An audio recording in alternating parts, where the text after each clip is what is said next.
वर्ध्यातील देवडी येथे दुसऱ्या ग्रीको रोमन महाराष्ट्र केसरी किताब कुस्ती स्पर्धेचा भव्य शुभारंभ झाला आहे। विदर्भाच्या मातीत पहिल्यांदाच या मानाच्या स्पर्धेचे आयोजन करण्यात आल्याने संपूर्ण राज्यभरातील कुस्तीप्रेमींचे लक्ष देवडीकडे लागले आहे। राज्यभरातील 42 संघ आणि सुमारे 400 मल्ल या स्पर्धेत आपले नशीब आजमावत आहेत। अखिल भारतीय कुस्तीगीर संघाचे अध्यक्ष रामदास तडस यांच्या पुढाकारातून ही स्पर्धा पार पडत आहे। राज्याचे वनमंत्री सुधीर मुनगंटीवार यांच्या हस्ते स्पर्धेचे उद्घाटन झाले।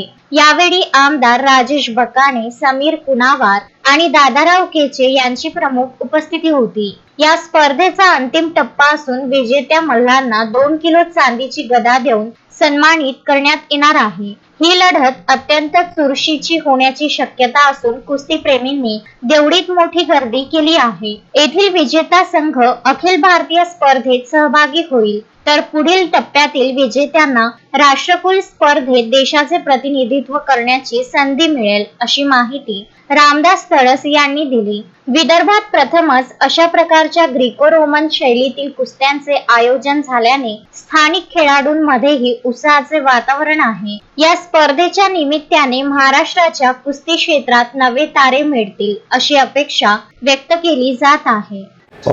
दुसरी ग्रीको रोमन महाराष्ट्र केसरी स्पर्धा देवळी येथे 31 मार्च आणि 1 एप्रिल मध्ये होणार आहे। आज या महाराष्ट्र केसरीचं उद्घाटन झालं आहे। महाराष्ट्रातले 42 संघ या ठिकाणी भाग घेणार आहे। सर्व जिल्ह्यातून आणि महानगरपालिकेचे संघ या ठिकाणी आले आहे। उद्याला याचा बक्षीस समारंभ आहे आणि ग्रीको रोमनचा दुसरा महाराष्ट्र केसरी हा उद्या ठरणार आहे। या ठिकाणी त्यांची सर्व राहण्याची जेवण्याची सर्व व्यवस्था या ठिकाणी राहणार आहे। उद्या या महाराष्ट्राचे आदिवासी मंत्री अशोकजी उईके आणि जिल्ह्याचे पालकमंत्री पंकजी भोयर यांच्या हस्ते महाराष्ट्र केसरीचं दुसरी ग्रीको रोमन महाराष्ट्र केसरीचं या ठिकाणी बक्षीस समारंभ होणार आहे। सर्व महाराष्ट्रातल्या कुस्तीगीरांना त्यांच्या वेटमध्ये त्यांना सुवर्ण, रौप्य, कांस्य पदक देणार आहे आणि महाराष्ट्र केसरीला चांदीची गदा या ठिकाणी प्रदान आम्ही करणार आहे। या कुस्त्या चांगल्या उत्साहात या ठिकाणी होणार आहे आणि विशेष म्हणजे या ठिकाणचा मल्ल हा येणाऱ्या काळात राष्ट्रकुल असो, कॉमनवेल्थ असो, आशियाड असो या ठिकाणी जाईल असं आम्हाला खात्री वाटते। कारण या ठिकाणी झालेले कुस्त्या आता ऑल इंडिया कुस्त्यामध्ये स्पर्धेमध्ये भरती खेळणार आहे। त्यानंतर कॉमनवेल्थमध्ये या ठिकाणचे खेळाडू जाणार आहे। खाशाबा जाधव नंतर या महाराष्ट्राला ऑलिम्पिकमध्ये वैभव आतापर्यंत आलं नाही, पण महाराष्ट्र कुस्तीगीर संघाच्या माध्यमातून हे वैभव लवकरच येईल असं मला पूर्ण खात्री आहे। अश्विन शाह, विदर्भ न्यूज, वर्धा।